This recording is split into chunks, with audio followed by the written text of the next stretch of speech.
25 বছর পর ভারতের মাটিতে সাউথ আফ্রিকা জিতেছে আর ভারতের ব্যাটাররা মনে করছিল আরে আমরা তো আনবিটেবল। হ্যাঁ, নিজের ঘরের মাঠে ভারত ছিল অপরাজেয়। অন্য দলরা ভাবত ভারত তাদেরকে ডেকে অপমান করে, কিন্তু প্রোটিয়াসরা এসে দেখালো হোম অ্যাডভান্টেজ নামে কোনো জিনিসই নেই। প্রথম টেস্টে কলকাতায় ভারত ভেবেছিল আমরা তো সব জানি, ব্যাটিং বোলিং ফিল্ডিং সব ঠিক আছে। আচ্ছা, বোলিং তো ছিল ঠিকই, কিন্তু উইকেটের সঙ্গে ভারতের ব্যাটারদের প্রেম ভীষণ ছোট।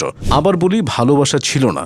দক্ষিণ আফ্রিকা ব্যাট করেছে, বল করে উইকেট নিয়েছে, আর ভারতের ব্যাটিং লাইন এমন ভেঙে পড়ল যেন লিগও খেলছে। তারপর দ্বিতীয় টেস্টে ভারতের ব্যাটাররা ঠিক করেছে, না এবার আমরা দেখাবো। আর দেখালেও হায় হায় কি দেখালো। গুয়াহাটিতে 500-র বেশি রানের লক্ষ্য। ভারত ভেবেছিল আরে আমাদের তো প্যান্ট, রাহুল, জাদেজা আছে, কোনো সমস্যাই নেই। কিন্তু সিমন হার্মার আর তার বাকি বোলাররা বলতে চাইছিল এই খেলাটা তো আমরা বেসরকারি ক্লাসে দিয়েছি, আমাদের ব্যাটাররা শুধু প্র্যাকটিস করতে এসেছে। এবং সত্যি ভারত এমন ব্যাটিং করলো যেন তারা ব্যাটিং করলো নাকি নেট প্র্যাকটিস করছে কিছুই বোঝা গেল না। 408 রানে হেরে গেল ভারত। হ্যাঁ, 408 রান। এই সংখ্যাটা মনে রাখবেন, কারণ এই রানের ব্যবধান দেখে সবাই বলবে ভারত কি করলো, ঘুমন্ত পাণ্ডবের দল নাকি। প্রথম ইনিংসে যতটা আশা ছিল সব শেষ হয়ে গেছে। দ্বিতীয় ইনিংসে তো এমন যেন ব্যাটাররা বলেছে আচ্ছা আমরা 10-20 রান করব, বাকি ছেলেরা দেখবে। আর বোলাররা হায় রে, তোদের তো নাম কেবল স্কোরবোর্ডে। হার্মার 9 উইকেট তুলে নিল 2 ইনিংসে। আর ভারতের বোলাররা ভাবছে আমরা কি করতে এখানে এসেছে।